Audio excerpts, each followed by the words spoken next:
Hello, hello, hello, hello, hello, hello, everybody. Welcome back to our playthrough. Let me. This looks like it's not on the screen completely. It is not. There we go. That's better. Had to readjust it a little bit. We are.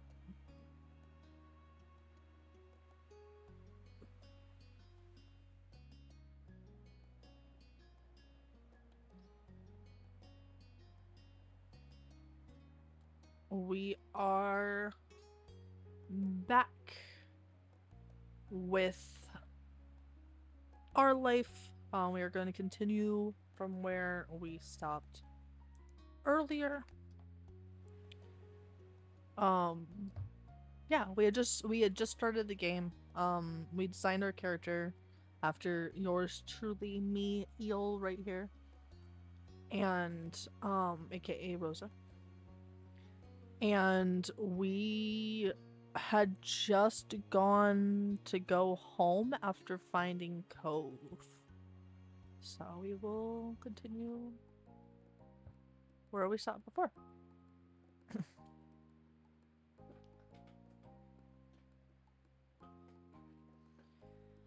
At the lunch table the next morning, you finished your food faster than usual.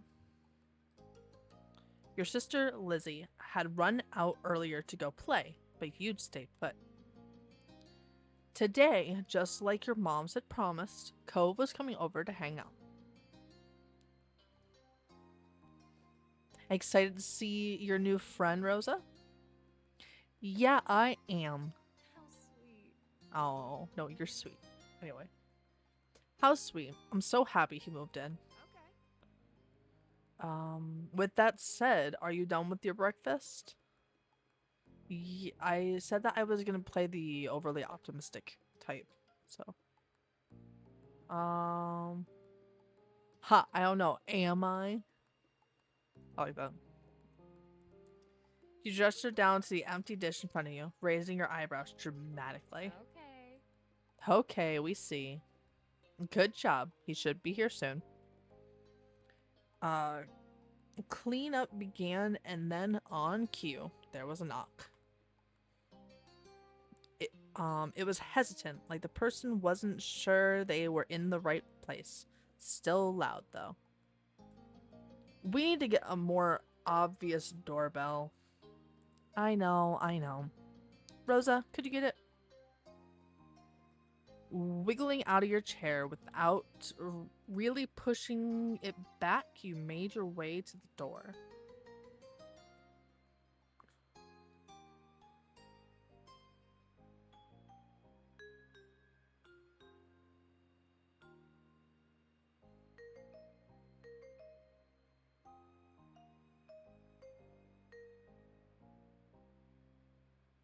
Hey, Slug family. Thanks for having us. Mr. Holden, as your moms have called him, and his son were here.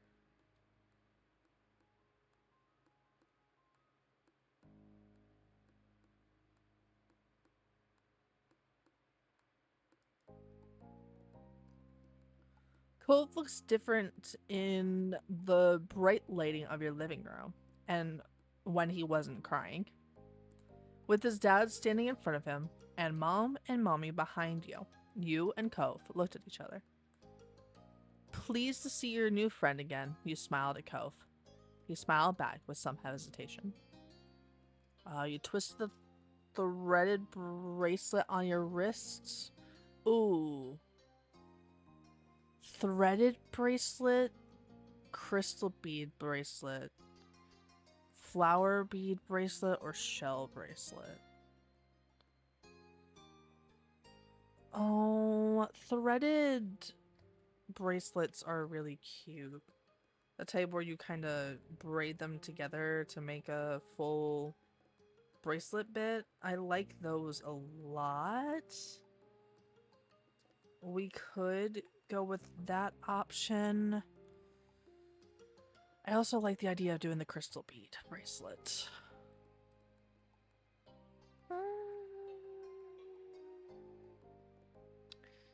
Considering Eel's outfit being a beaded chain, I'm gonna having a beaded chain on it. I have like the beaded necklace and like a heart bead on my necklace and the beads around my chains and everything. I'm gonna go ahead and go with the crystal bead. Let's go play in my room. Okay. Take care. Okay, he answered for us. Let us know if you need anything, you two. Have fun, kids. See you later, son. Play nice. Oh, look at my room. It's so cute. Okay. You led him to your room, puffing out your chest a little bit at the sight of your treasures. Um, there were lots of stuffed animals, a cool bed, a window to look out. It was a great room. You hadn't had anyone to show it to in a while, but you were really proud of it. He leaned in a little closer to one of your drawings on the wall. I like this.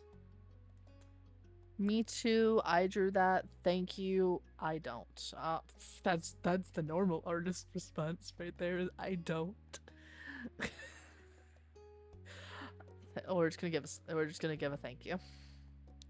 You're welcome. You smiled at him. You were proud of that particular piece of art, and you were glad he noticed it. He turned to look around the room a little more, studying the books on your desk and the pictures on the walls. You started to feel a bit nervous. Nope. You felt the atmosphere was kind of awkward. You were glad for the company. You hope he I was glad for the company.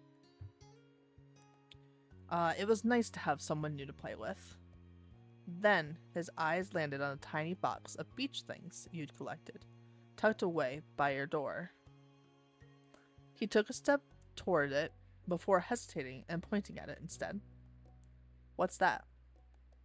A hoard of stuff I found on the beach. Oh. Do you have any driftwood in there? Dragging the box into the middle of the room, you and Cove flopped down next to it. I think so. Yeah, see? You gestured to a piece at the bottom, still covered with specks of sand. Neat. This is a good collection. You got the sense from the tone of his voice that he wasn't just saying it to be nice, or to be like Shiloh. He actually meant it.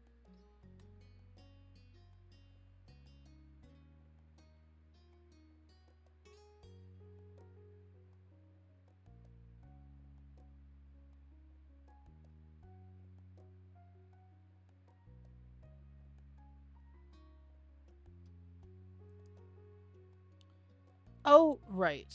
I almost forgot. Shiloh is gonna be here today. Shiloh? Lizzie's friend. Or, like, her number one fan, I guess. Do I have to see him? It should be okay.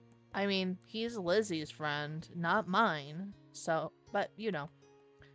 Come on. Check out my shells some more. I found this one under a big piece of seaweed that had washed ashore, and you pulled out seashell after seashell, explaining where you'd gotten each one and holding them up against the light.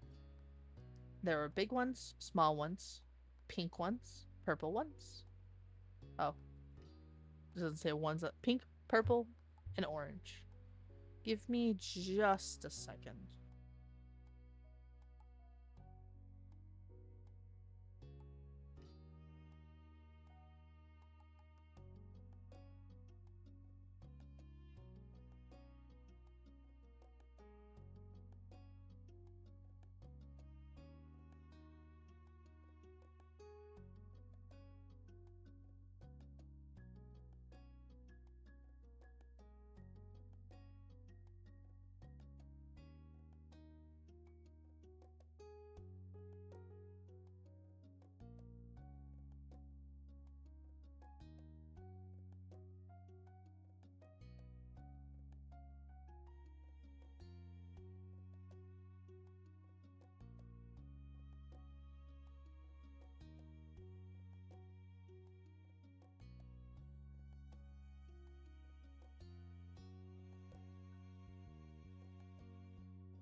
Most of them you washed off in the bathroom sink when you brought them home, cleaning off the sand.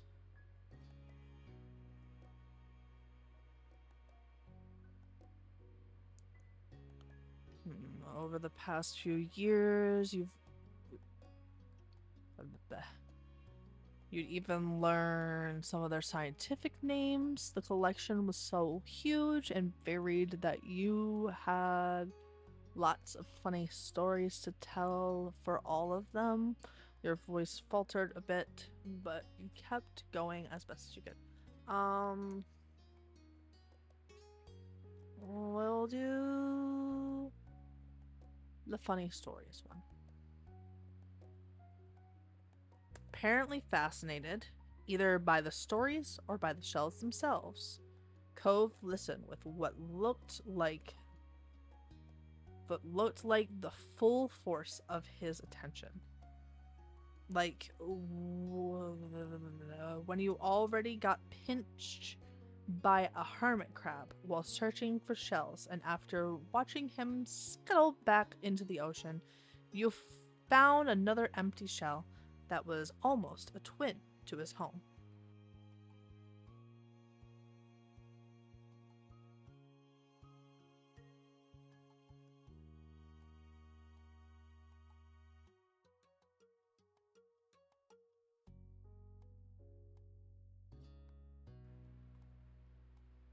It was a new experience to be the center of such dedicated focus. But Cove hadn't been mean to you, so you didn't mind. You smiled at him every now and then while showing him your collection. Kids, come down to the living room. You could tell the idea was making him unhappy, but Mommy wasn't giving you much of a chance to hang around. Cove hadn't been like this meeting you. You guessed it was because he thinks you found each other by accident, not that a parent made it happen. Mr. Holden must be right that telling Cove his dad was part of that would be a bad idea. Before you knew it, you'd both been escorted downstairs and deposited in the living room, ready for Shiloh's visit.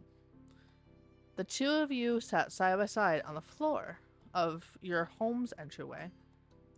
I brought the box of shells. I want to keep looking at them.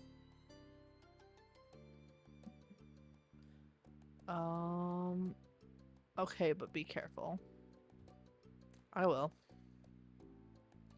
You weren't sure if you could trust anyone else with your treasures yet, so you stayed next to him while he opened the lid and peered inside. Cove reached in and pulled out a big orange shell. Oh. Like he hadn't spoken aloud yet, he turned to you and held it up, his eyes shining. I think this one is the best of them. That's my favorite too. I like a different one best. I can show it to you. You can take it. I wonder what will happen if I give him the shell. You can take it. Cove looked at you in surprise, his eyes going wide. Really? Sure, you like it a lot, right? Uh-huh, but I don't want to take it from you. It's okay. You got the impression he was hesitant to accept something because he didn't know you very well. I insist. No, it's okay for you. You pushed the shell against Cove's chest, willing him to receive the present, but Cove firmly shook his head and kept his arms tightly at his sides. It was a battle you couldn't win, at least not today. Cove was your neighbor now. It was your neighbor now. Maybe you could give it to him another time. The two of you were still sitting on the floor, looking through your collection of beach findings when the doorbell finally rang. Cove jumped, startled by the sound. Since the person hadn't knocked, you figured it was probably Shiloh. He knew where to look for it. For that. Lizzie's friend? You nodded, but that didn't seem to make Cove feel better. It was already obvious that Cove didn't hide his feelings well. You could tell what he was thinking right away. This isn't a good idea. You'll be alright. He's here. We can't tell him to leave. He's at our only door, and if you go down upstairs, he'll find you. Cove glanced around the room, his eyes wide, and finally paused with his gaze locked onto the back of the house. I can go through the window. He was already walking toward it. Scrambling to think of something to say, you stepped forward, then paused. Oh, do you want to? Do you want to break your other arm? Shiloh is the least scary person alive. Cheer up. Shiloh's gonna like you. Please don't get hurt. I'll come with you. Good idea. Let's go. It sounds like my character doesn't really like dealing with Shiloh. I'm not gonna force him to have the interaction. Good idea. Let's go. Hurry. They'll see where we're going. He glanced back at you, then nodded. The two of you made your way to the window together. It wasn't much of a distance to clamber out. But by the time you landed gently in the bushes, you looked up to see that Cove had already taken off away from the house. He was fast, but you knew you could outrun him if you had to. He was not that fast. You knew you could outrun him. He's not that fast, but neither were you. At that speed, you weren't sure if you could go fast enough to reach him.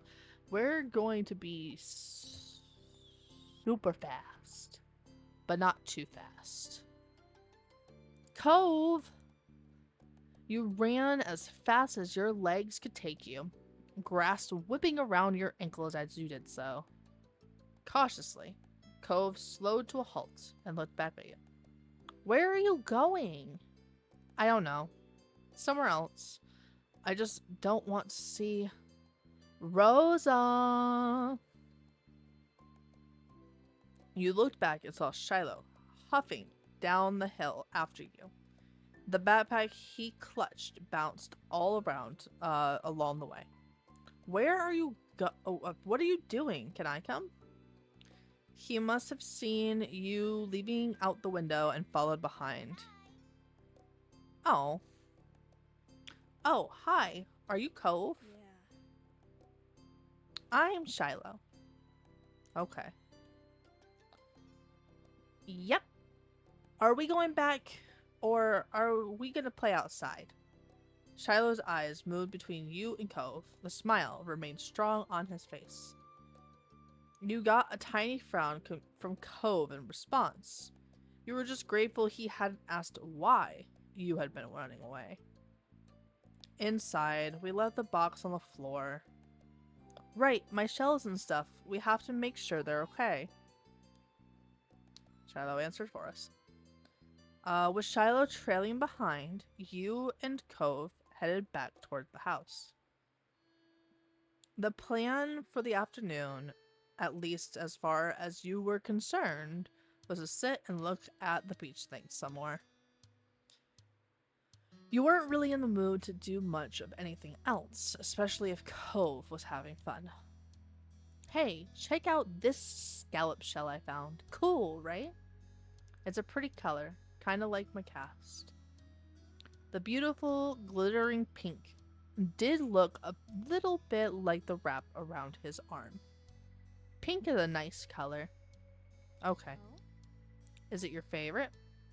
Not really. What is? Oh boy, Shiloh's that like super like little kid. I'm gonna ask you all these questions. So is Lizzie my younger sister then, I'm gonna guess? Or is Shiloh just small for a child? Maybe green or blue? It might be yellow. Oh, those are all cool. I guess. I like those colors too. There are better colors. Not sure how to deal with the suddenly more awkward silence. You look back at your shells. Oh, I mean, those colors are cool. I like blue. I like blue a lot. And I mean, there's yellow, literally, like, I am all yellow in my hair and stuff, so I like those colors too. Both of them smiled. Like usual, it didn't take long for Shiloh to get fidgety. Liz was his favorite. Without her around, Shiloh didn't seem to know what to do with himself. And Cove wasn't like your sister. He wasn't that much like you either. Is Lizzie coming back? Don't know. Aw. Where'd she go? I think she's at the beach, probably. Is she playing at her park? Cove's eyes lit up at the mention of the park, and he looked towards you. There's a park? Yep, but it's old. Can you show me? I want to go. He started getting up before you had even answered, and Shiloh jumped up beside him in excitement. Really? You do too, right, Rose? You do too, right, Rosa? The park is fun. I love it. The park is pretty great. No, the park is pretty great. Yeah. It's right at the beach, so there's lots of fun stuff to do and lots of sand. It has a jungle gym and a bunch of swings. That sounds like it could be cool. So, are we going to find Lizzie? I don't know. I never really wanted to see her. I just wanted to check the park out.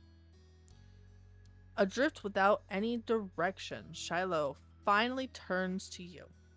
Okay. He perks up. Both boys wanted to go. It was only fair. After getting permission from your moms, the three of you were ready to head out. It was a short walk to the park. Lizzie had convinced your parents that it was so short, she should always be allowed to walk there by herself. When you found her, she was hanging on the jungle gym, swinging back and forth. Hey, Lizzie. Her face lit up when she saw you, her big brown eyes going wide. Rosa, Shiloh. Hi! She dropped to the ground and landed with a soft thud in the sand. In a split second, Shiloh had abandoned you two and scrambled over to stand by her. You were used to being left out when it was just the three of you, but now Cove was here. You wondered if he would leave too. Who's that? Oh, she's so cute. Look at her. It's Cove. He's new. I remember. Hi, Cove.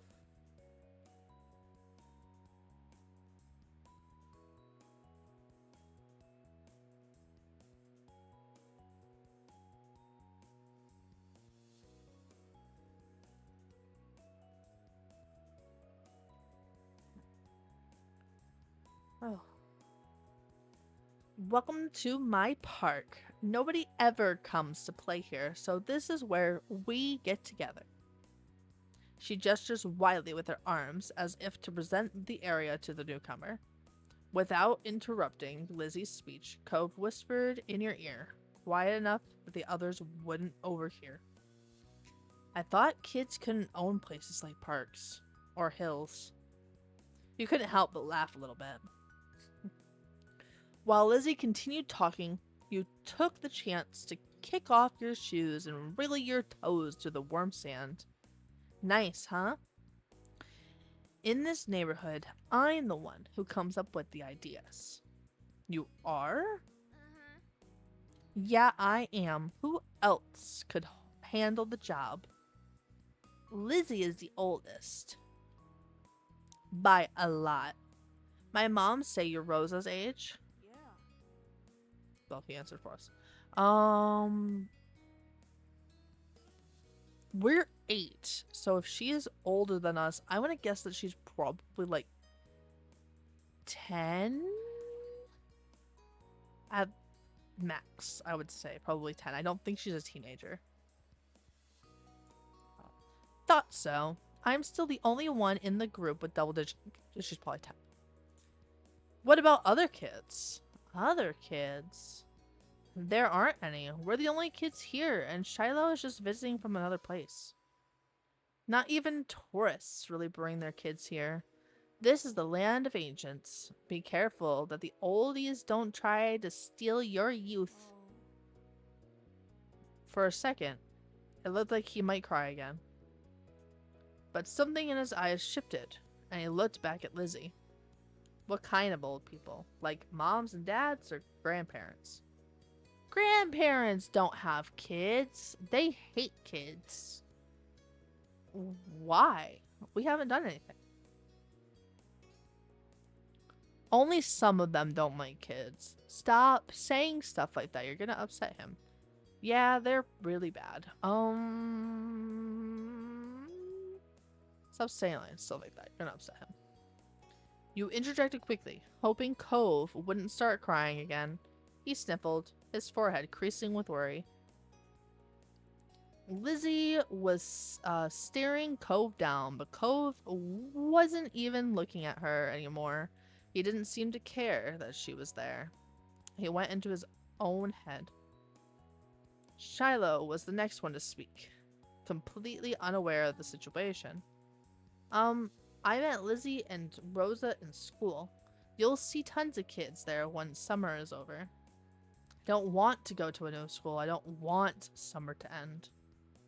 Shiloh looked down to the dirt. He hasn't had much luck striking up conversations with Cove. I like summer vacation a lot too. All the building tension in the air suddenly vanished when Lizzie laughed. At Shiloh's discomfort, at how weird she thought Cove was, at something else entirely you didn't really know. But she laughed, face scrunching up. Welcome to Sunset Bird Cove. Take a seat. Put up your feet and get used to it.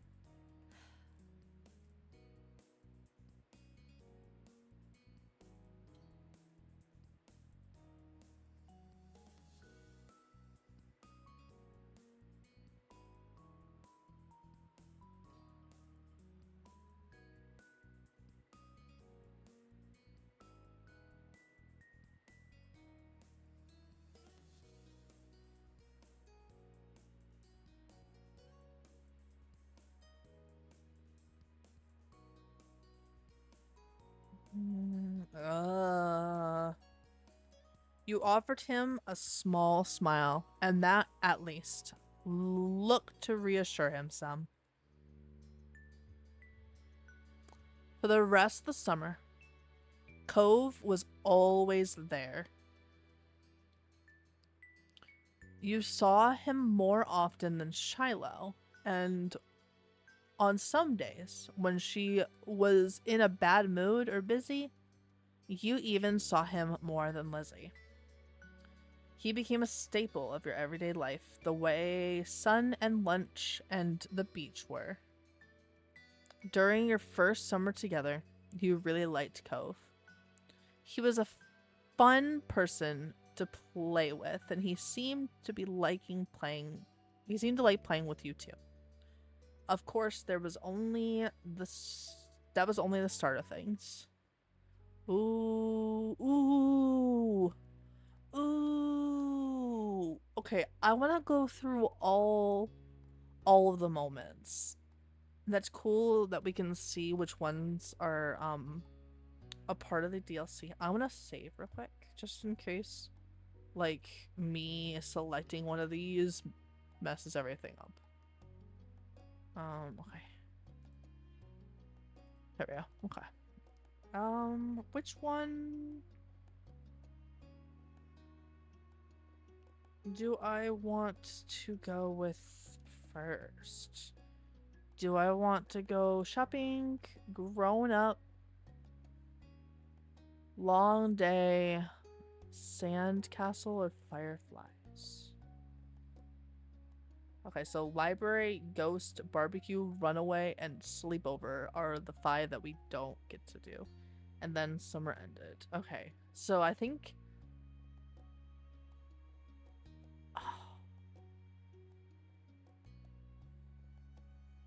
let's do shopping first. I think I was able to do all 5 of them. So we're just gonna do them in order. Come back before it gets dark, alright, sport? The familiar voice drifted across the street and drew your attention away from the snail you've been watching inch slowly across the pavement. Cove waited in front of his dad, pushing his green hair back off his face from where the breeze was blowing it over his glasses. He looked to be paying only a mild amount of attention as he was being handed a few slips of green paper. It reminded you of when you'd first met Mr. Holden. Although he's probably not paying Cove to be friends with himself. Cove's dad seemed to feel your gaze somehow. Or maybe you made a noise because a second later his eyes were on you. He waved you over with a smile. He looked happy to see you, but you still felt a little weird for getting caught. You've got to learn how to be more sneaky. You brushed your hands together to free them of sand, then jogged over to join the two, smiling at Cove first and then his dad. Oh, I'm so happy that he says it. Oh, that's why I picked. I'm so happy that they had Eel's actual name. Okay. Hi. Good to see you again. What excitement are you up to today, Rosa? Taking a walk. I found a pretty cool snail across the road. There's lots of snails around here. Mr. Holden grinned at you kindly. After you finished answering the question, Mr. Holden's attention returned to Cove, who was preoccupied with folding the bills he had into a tiny triangle. Sounds like fun. You know, Cove was about to hit the stores by the beach. Why don't you go with him? You gave a ready nod, turning to squint in the direction of the stores like you could see the goods they had to offer all the way from where you stood. Oh, is that okay? Yeah. I don't mind. Great. I'm sure you guys will have loads of fun. Mr. Holden reached into his pocket and pulled out a leather wallet filled with money. You found it odd since your moms only ever seemed to have cards in theirs. Here. He leaned in to press a crisp 10 to Cove.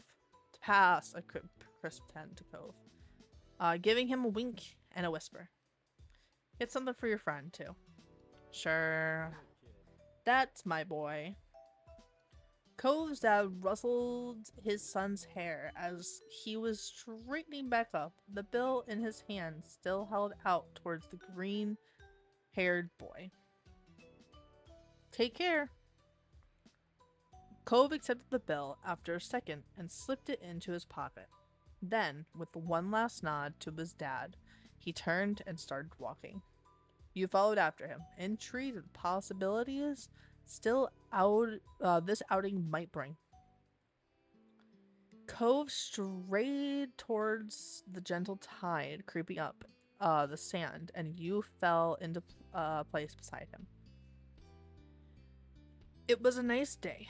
The sun was shining, and there weren't many clouds in the sky, though the wind coming off the ocean kept it from being too hot. You took in a deep breath, enjoying the scent of salt and ocean air. When you looked at Cove, he was dragging his feet through the sand a little, and you slowed down to wait for him. His eyes searched the ground intently. Are you looking for snails? Are you looking for shells? What is it? You didn't feel the need to ask what. Are you looking for shells? Cove's startled a little at the sound of your voice and mumbled a sort of. If you see any, you can let me know. You could manage that. You dropped your view to the sand. Walking carefully so you didn't step on any. You were good at finding shells. You had a lot of them at home and always found new ones whenever you visited the beach. The comforting sound of the waves filled the silence with pleasant white noise, and you played a little game with yourself as you walked along, getting as close to the water as possible without getting wet. It resulted in you having to run up the sand quickly when a wave rushed in more than a few times. And although Cove threw a few glances your way, he didn't say a word. You didn't either. What did you want to go shop for? What do you usually do on the beach? What did you want to go to the shops for? I need a new sand pail. Yeah, what happened to your old one? Cove narrowed his eyes, seeming to think deeply for a second. Whoa. It disappeared. What? Really? Cove ducked his head down, lacing his fingers behind his back. It didn't seem like he was going to continue, so you nudged his arm. How did that happen? Well... Cove opened his mouth, then shut it again, considering. I took it to the beach one day. Uh-huh. When I got home, it wasn't anywhere. You left it there? Nope, it wasn't at the beach when I went back. Then you lost it. It disappeared. So. What about you? What do you do out here? I don't come to the beach a lot. I like swimming. I like looking at fish. I like to build sandcastles. Nothing. This is wholeheartedly what I personally like to do. I like to build sandcastles. So we're gonna go with that choice for this one. Last summer, Lizzie and I built one that was as tall as me, and sometimes we have sandcastle building competitions down by the boardwalk. Cool, I bet you could win. You smiled at Cove. Maybe the two of you could build one together one day. Well, that's one of the moments that I can do, so maybe we will. Once you reached the shopping area, the noise level grew exponentially.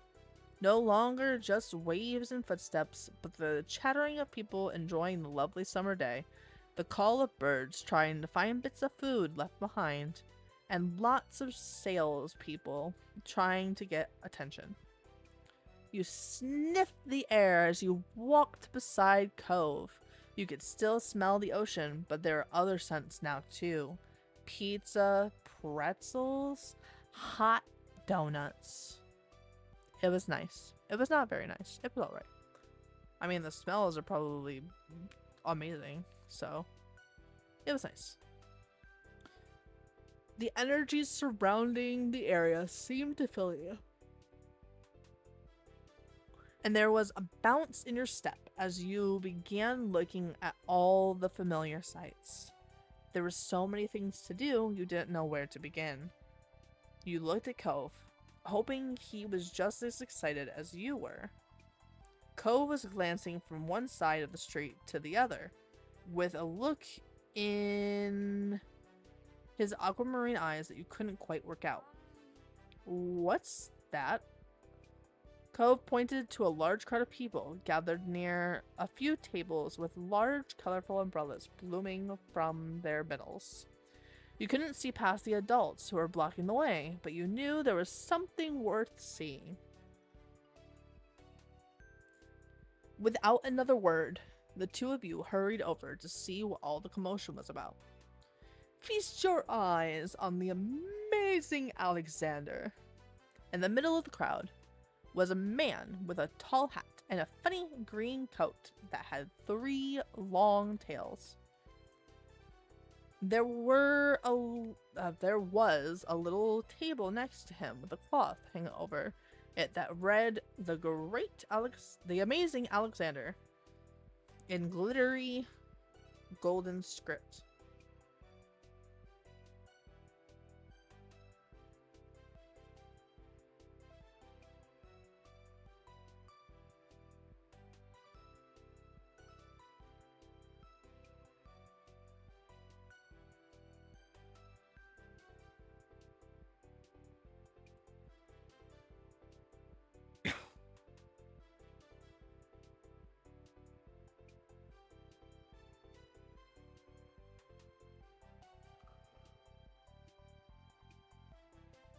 Ooh. Why tell people his name if it's already on a sign? Cove hummed with understanding, then turned to walk away just as the amazing Alexander began shuffling a deck of cards. Maybe we could stay and watch? Cove glanced back to the man. He then briefly lifted his arms up off his sides before returning them to place. You grinned, waving for him to follow you as you raced back to the stand in the crowd. With that, it began. The magic man pulled one card out of the deck, showed it to the curious onlookers. It was a 4 of diamonds. Watch carefully. You did, squeezing through a few of the adult onlookers to get a better view. Suddenly, the man snapped his fingers and the card just disappeared. Whoa! Cove doesn't seem to be amused.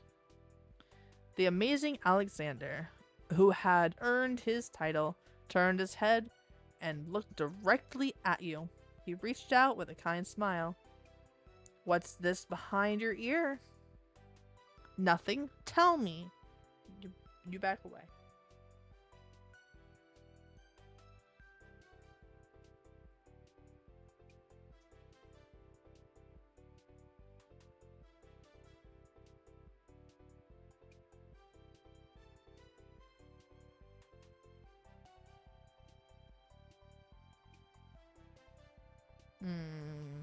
Tell me.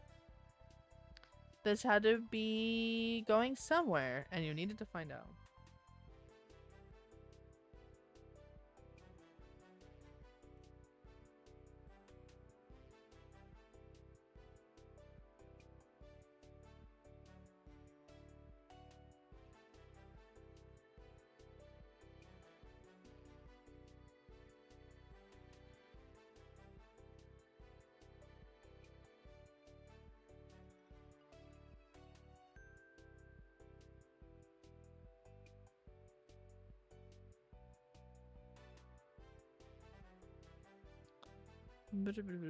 We need to find out. He smelled like popcorn and candy when you stepped closer. It was great. You felt a tug, and then he pulled the 4 of diamonds out from behind your ear. Whoa. You knew that it couldn't really come from your ear, but you still didn't get how he'd done it. There was light applause from the audience, and the man gave a deep bow. This is for you. The magician plucked a pair of balloons from the clump of them tied down to his table. Both were in the shape of a dolphin instead of being a normal circle. And one for your friend too. Thank you for being my assistant. Wow. Now you're really grateful he chose you. After that, he went to someone else in the crowd. Pick a card, any card. My uncle does that every time he visits. Not the balloons, the stuff with the cards. Cove spoke plainly while reaching over to take the dolphin that had been designated for him. Maybe it wasn't so special. Cove is just ruining the fun. At least you had a fun time. I wonder if Cove's whole family was magic. I wonder if Cove's whole family was magic. Fuck it, let's go. If so, he was lucky.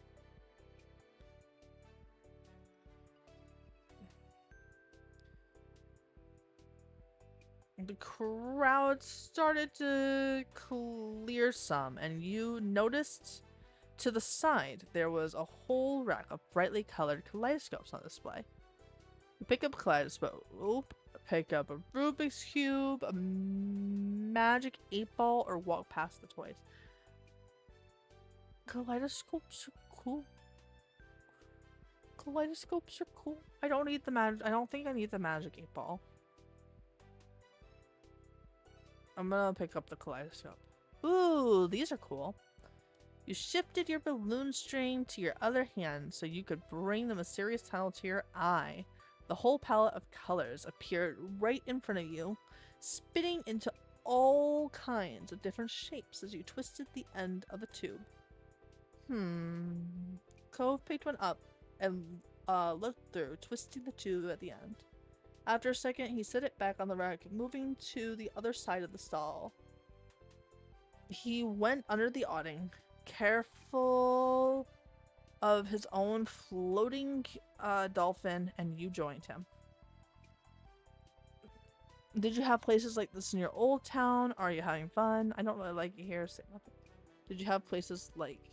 Are you having fun? I don't want to ask him about his old town because he's still pretty upset about that. So I want to just have him have a good time where he's at now. He nodded and then smiled back at you. Happy to hear it.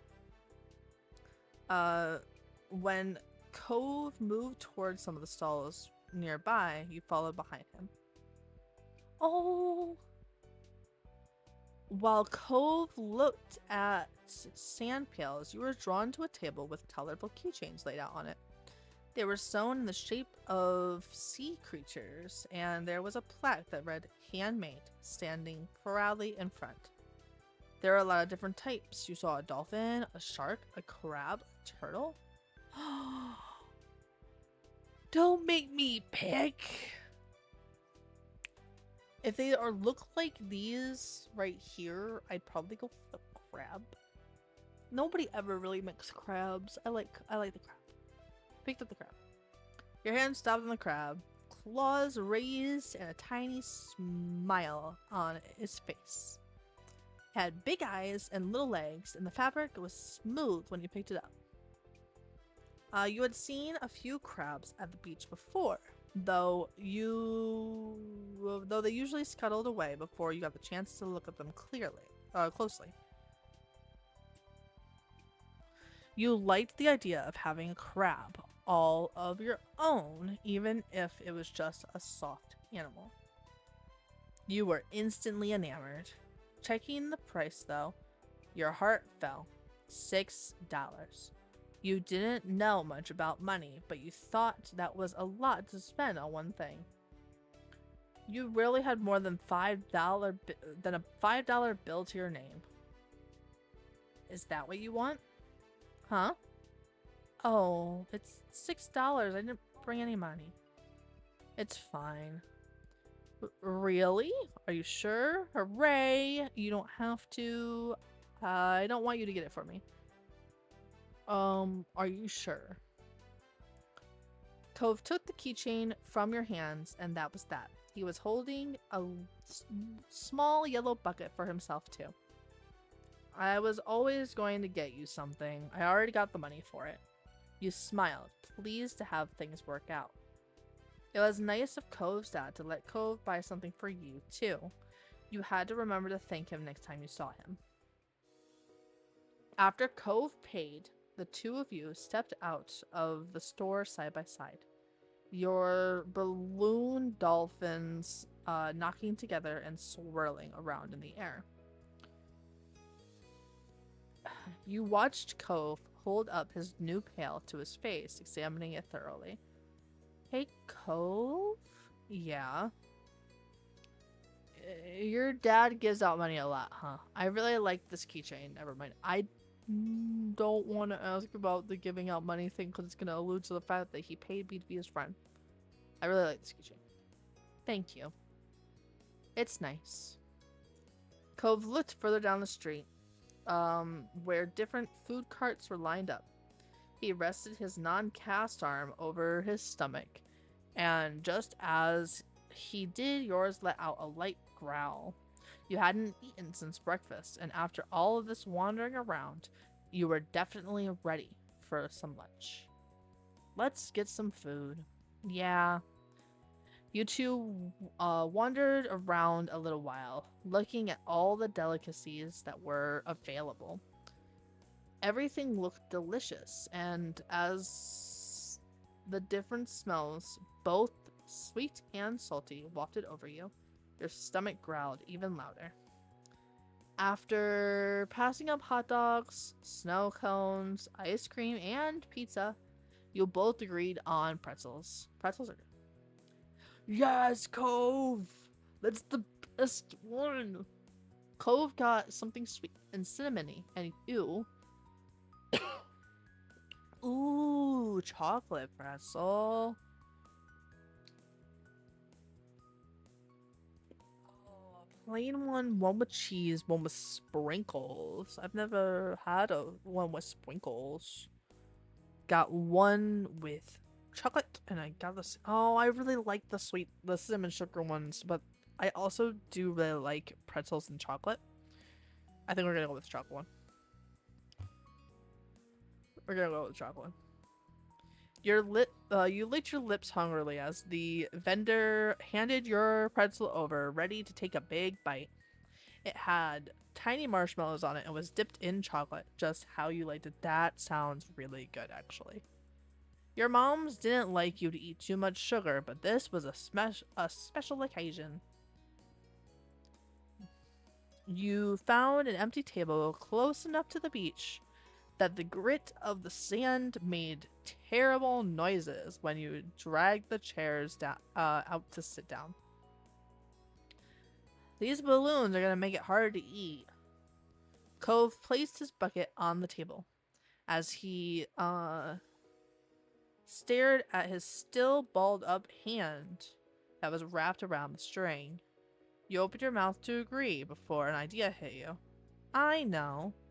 After carefully placing your pretzel somewhere it wouldn't get sandy, you tugged the balloon dolphin out of Cove's hand and tied it in a delicate bow around his wrist. Cove bounced his arm up and down in place, testing the stability of your knot. After watching his balloon jostle around but remain attached, he smiled, satisfied. Can you do it for me? He repeated the ritual.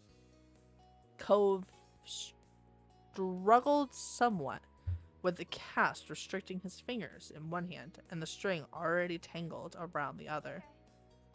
Got it. The two of you spent a moment admiring your handiwork. Both hands now free to allow easy munching on your pretzels. You bit into the doughy treat. Nom, nom, nom, nom. Savor the taste on your tongue with a smile as you looked out over the ocean. After a time, you finished your pretzel. You were done before Cove. It was boring not having anything to do. You pulled on the string of your balloon to bring it down to your level. Then you held the dolphin in your hands, manipulating it to make it look like it was jumping through the air. If you turned to face towards the beach, it almost looked like it was swimming in the waves like a real dolphin. A laugh came from your side. When you glanced back at Cove, he had left the remaining part of his pretzel on the wrapper and was gripping his dolphin too. Mine's name is Merriweather. He's the Prince of Dolphins. Splash, they star in movies. Cherry, she's actually an alien. Or Sam, he's just a regular dolphin. Cherry the alien.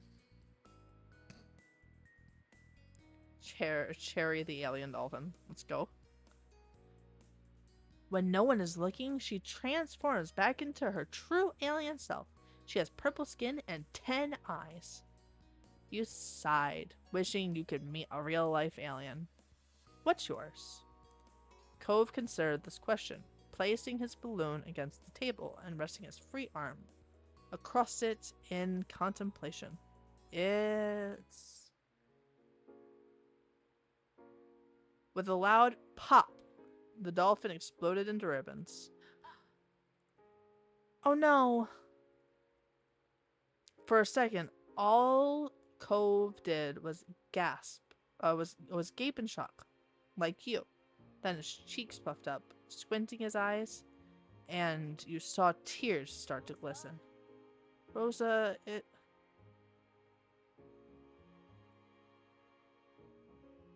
you made a joke, you offered to find Alexander, you offered to give Cove your balloon. You didn't say anything. He would be alright. I'm gonna give him my balloon. I'm gonna give him my balloon. You looked at Cove, then up at your balloon, bowing gently in the air above you. You can have mine. That was better than letting him cry more. Cove sniffled, glancing up at the balloon, then back at you. No, it's yours. I don't want to take it from you. It's okay, really. Cove shook his head. Even though it wasn't your fault, you felt bad.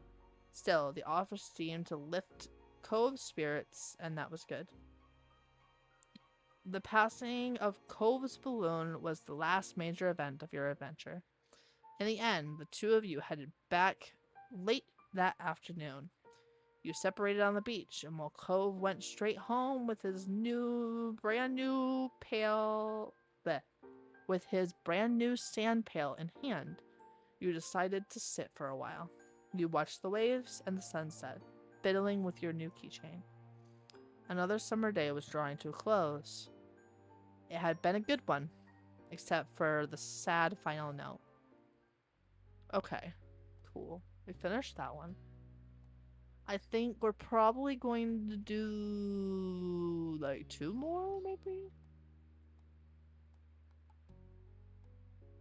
We'll see how long they all are. We're probably gonna try to get through this though. We're gonna do Sandcastle next because we mentioned the Sandcastle competition in the other one. Cove wasn't able to do many things that summer. When you, him, and Shiloh sat out on the shoreline one bright morning, you could tell he wanted to be in the water. But there was no way he'd be swimming anytime soon, not with his cast. The waves washed a single shell to shore, glittering and blue, another reminder of the places he couldn't go. From what you'd heard about Cove's old life so far, in tiny pieces and fragments, you could tell that he'd do anything to be able to get the cast off. Like, make a pact with a witch or something, just to get it off his arm. You thought about how his summer last year must have been totally different from this, with his old home and his mom and dad. But now he was here with you and Shiloh and Lizzie and everyone else, and he couldn't even go in the sea. This town wasn't bad. It had all your favorite things in it. But sitting there on the same beach you'd grown up on, you could understand that not everyone else felt the same way about Sunset Bird as you did. You watched him from the corner of your eye quietly, and he finally said out loud what you had been pondering. I wish I could go in. The water? Yeah. Oh, I'm sorry. You're gonna be able to do it soon. Cove only sighed in response. Apparently soon wasn't soon enough. It's so pretty, the ocean. And huge. There could be anything out there, like mermaids. I wish you didn't have cast. I don't really care. Swimming might be fun if we could. I'm fine here on land.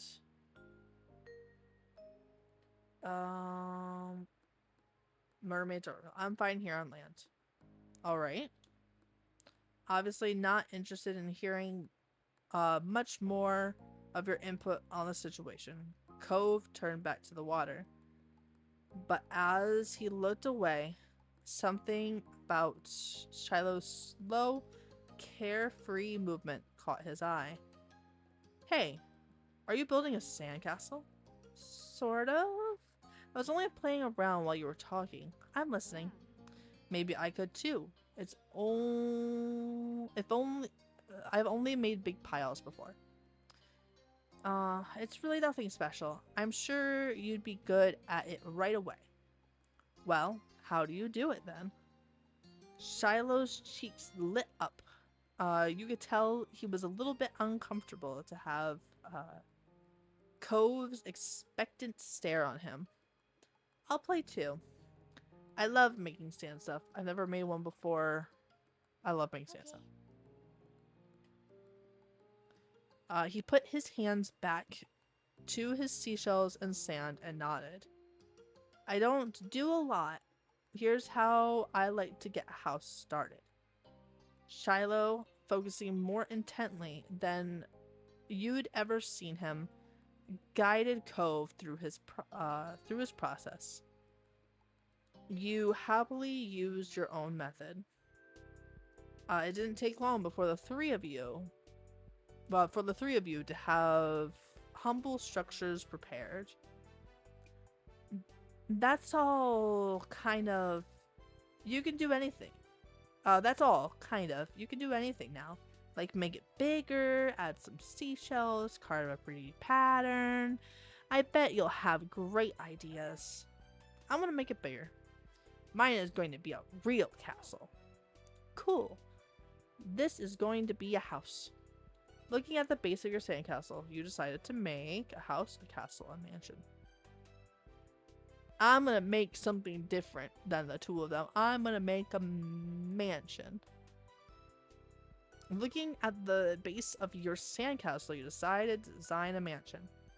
The better part of the next hour was spent focusing on your own work. The boys were the same. Even Shiloh didn't sneak as many peeks at everyone else as he usually did. You finished shaping before either of them did. Glancing up from what you'd built, it seems you got done so fast because they already searched around for extra decorations. Shiloh had grabbed most of the really interesting stuff, and Cove had a lot of shells, but there were still options.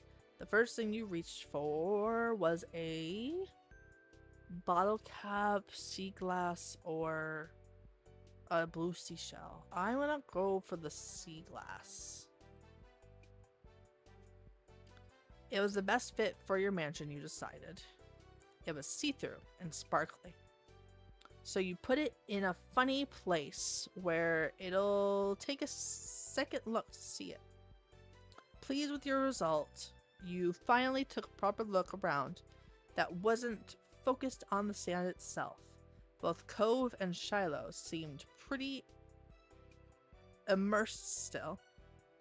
You knew you could probably sneak a peek at either one's work. I'm gonna go look at Cove's sandcastle. The sandcastle Cove had built looked surprisingly tidy, especially for someone in a cast. He must have worked really hard. He wasn't even finished digging the huge gaping moat in front, but it was already enormous. You got the sense of the enthusiasm he was digging with you got the sense from the enthusiasm He was digging with that the doctor was probably going to find a bunch of sand when he finally removed the pink plaster. The silence was then broken. What's on the top of yours, Shiloh? You peeped closer and discovered something shiny sticking out of Shiloh's sand chimney. Oh, it's just a gum wrapper. It looks like smoke. It's it's good. That's smart. Yeah, I didn't think of that. I guess. I don't see it. You should be an architect. Looks kind of looks more like a worm. Yeah, I didn't think of that. You really know a lot about this. Shiloh smiled without a word. And that was that for the current topic. Rosa, can I see what you did? Sure. He scooted just a bit nearer and began surveying your work. All you really knew about mansions was that they were supposed to be big, so you'd gone really big. It was the size of the country club that Lizzie played golf at, compared to Shiloh and Cove and Shiloh's buildings. Probably even bigger. Shiloh quickly decided to jump in the new conversation. Hey Rosa, what did you do? This is my mansion. It looks great. Your house is so big. It's not a big house, it's a mansion. I guess mansions are just really big houses. Thanks. Just look at him. They are just really big houses. Huh? Is being a house bad? No. No. But we each made our own place. Nobody is the same. I think we are. Cove raises an eyebrow at that. If something is the only one of that thing, that makes it special. Yeah, for sandcastles and stuff. People too. My dad always says how everybody is their own man, a real individual. I don't think I'm very special. Why? Why not? Nobody else is you. Shiloh simply shook his head. I'm not different. A beat passed between the two. Cove then looked down at his own work again. Okay. He didn't seem to be bothered leaving the disagreement hanging there. Cove had other things on his mind. My dad tried to get me to make sandcastles the first time we came to this beach. I didn't want to. Cove trailed off. Again, there was another moment of silence. Shiloh shifted and opened his mouth to say something, but Cove spoke up before he could. You didn't think he noticed that Shiloh was going to talk. Hey, do you know what happened when your moms met my dad, Rosa? You waited to see if Shiloh would say what he wanted what he wanted.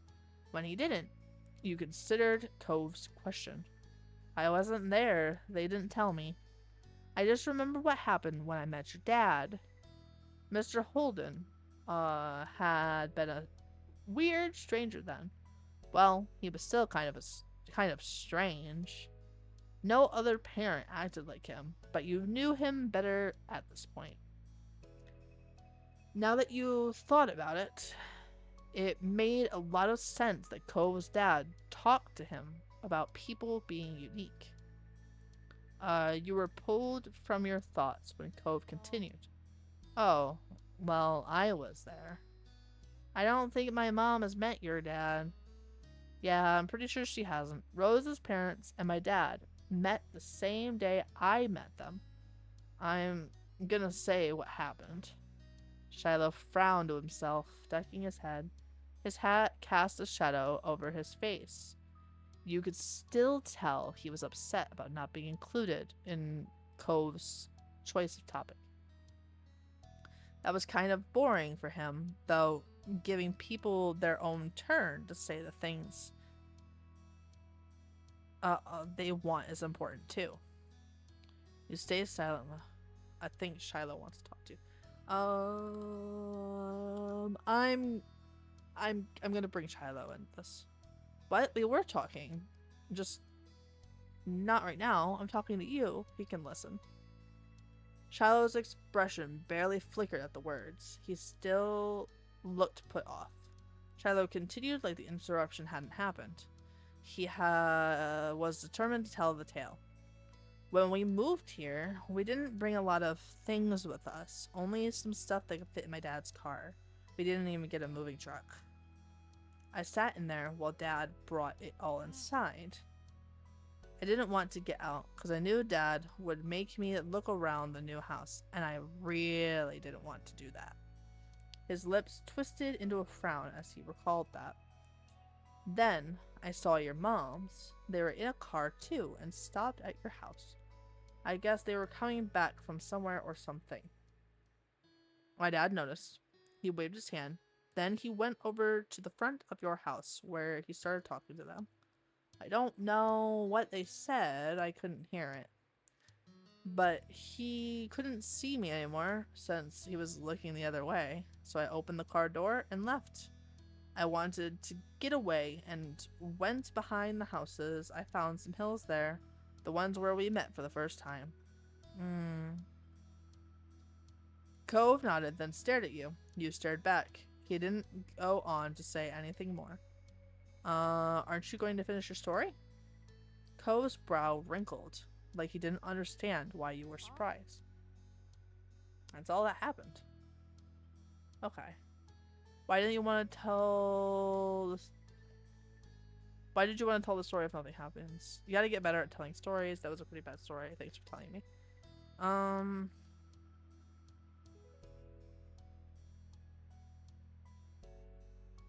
You gotta get better at telling stories. Cove didn't seem to accept the critique whatsoever. But that was how our parents met. I didn't make the story up.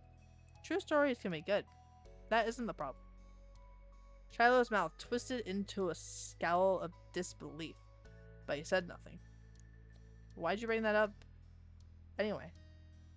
There was a slight shrug of Cove's shoulders. I was thinking about it because of the sandcastle. It made me remember when I moved to here. Dad showed me the beach first before we went back to the car to unpack. He was really excited about it for some reason.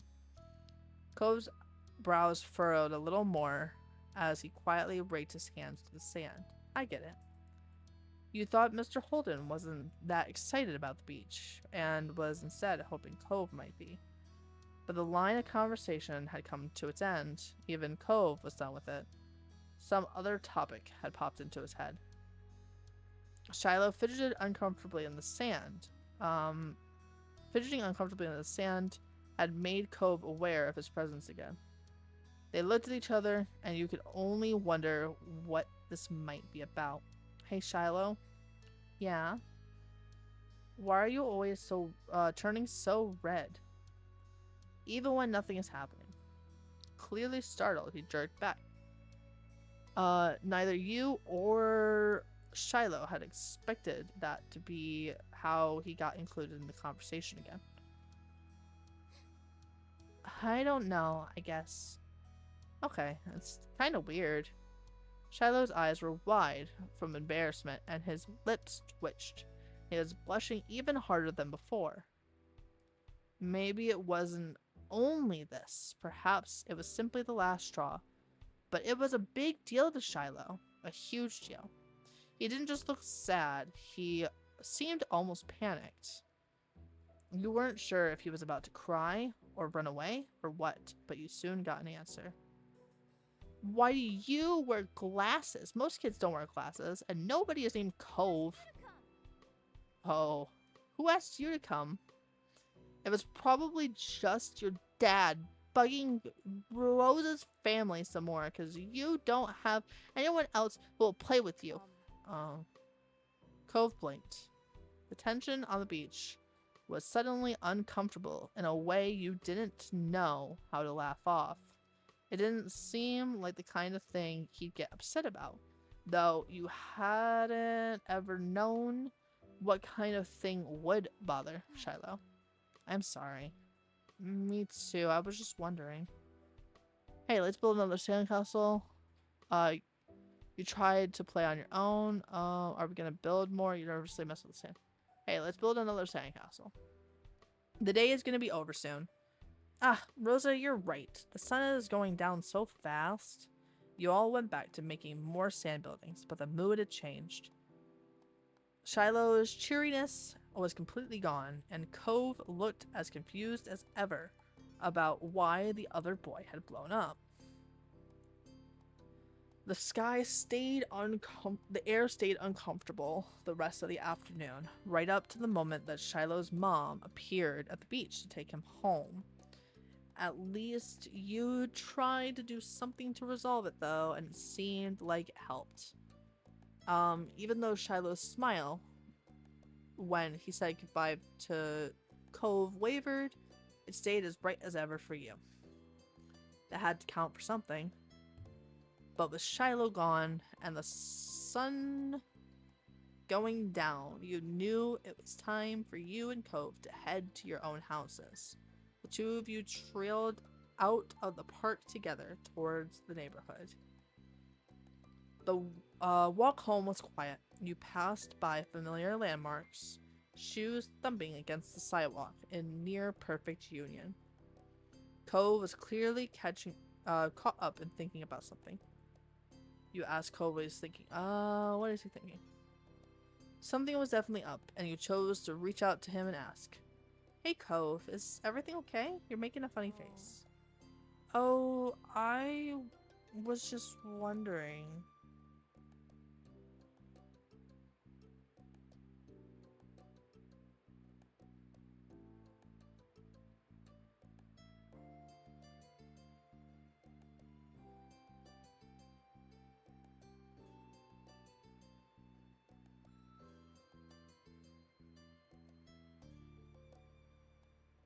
Oh, I was just wondering.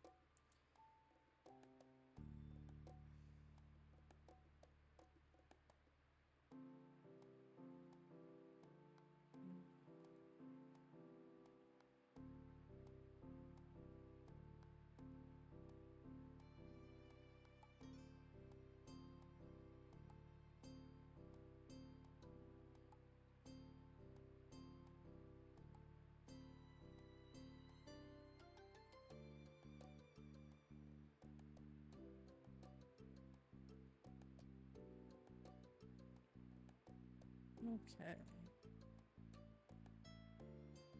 Let's see here.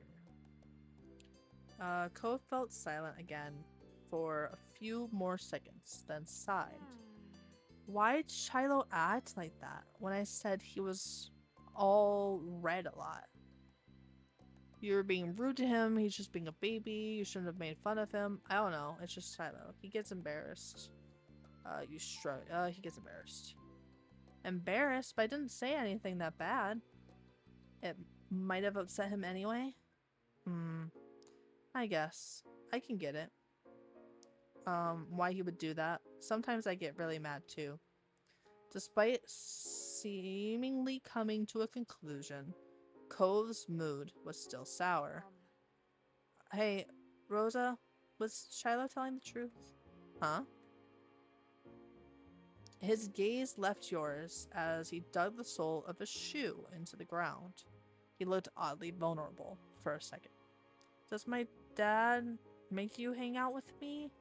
I know he talks to your moms about that a lot. An uncomfortable weight settles in your chest at the question. You liked spending time with Cove. You didn't even have to think hard about it. You knew you did. But you couldn't help feeling guilty. Cove still didn't know what happened when you met Mr. Holden. Nothing's making me spend time with you. Your dad does do stuff, so you'll hang out with my family, but Shiloh shouldn't have said that. You decide to tell him about your dad offering you money. Nothing makes me spend time with you. Nobody makes me spend. Yeah.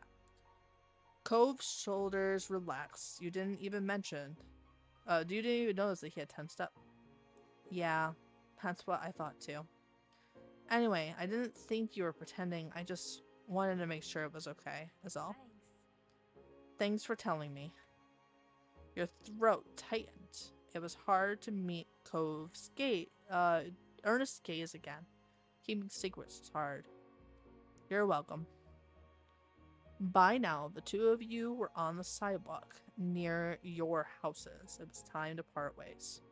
You say goodbye. You hugged him goodbye. You nudged his soul. I don't think he's comfortable enough for a hug. Fuck it. You stepped forward and wrapped your arms around him tightly. You turned your head, resting your cheek on his shoulder. Cove stood there awkwardly with his hands at his sides. He wasn't much of a hugger, but you didn't get the impression he was unhappy that you were. Bye, Cove. See you tomorrow. Yeah, bye, Rosa. You pulled away, then jogged towards your house. When you looked back, you saw Cove making his way back home, too. As if he felt your eyes on him, he turned around. He waved. You did too. You still felt a little unsure with what you were supposed to do about the deal Cove's dad had offered. You didn't want to say something bad or something you shouldn't. You had no idea how Cove would take it either. Would it be terrible if it made him feel bad? What if he didn't want to play with you anymore? You might change your mind sometime. There was always tomorrow, after all. But for now, it was definitely something that you'd keep to yourself. With a final look, you went inside your house. Okay. Okay.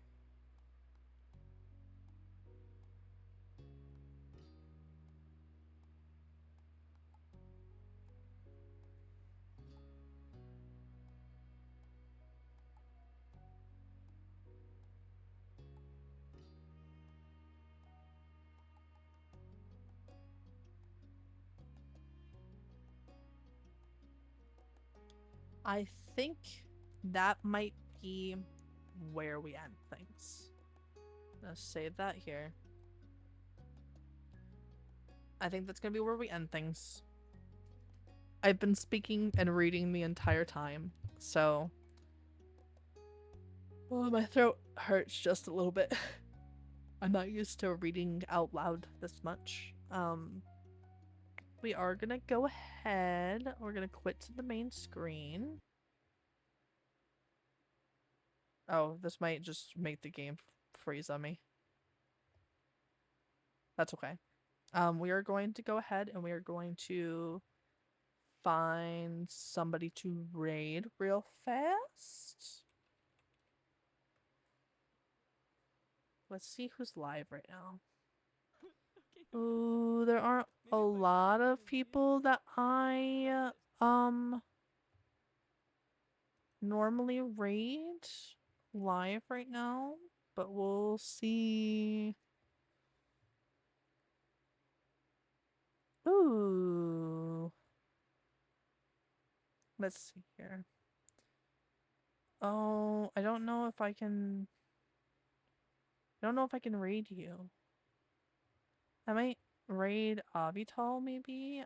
I know I can't raid you two. At least I don't think I can raid into them.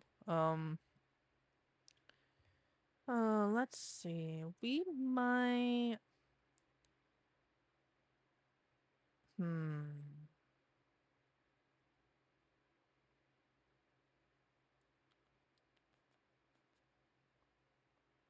Let's see here.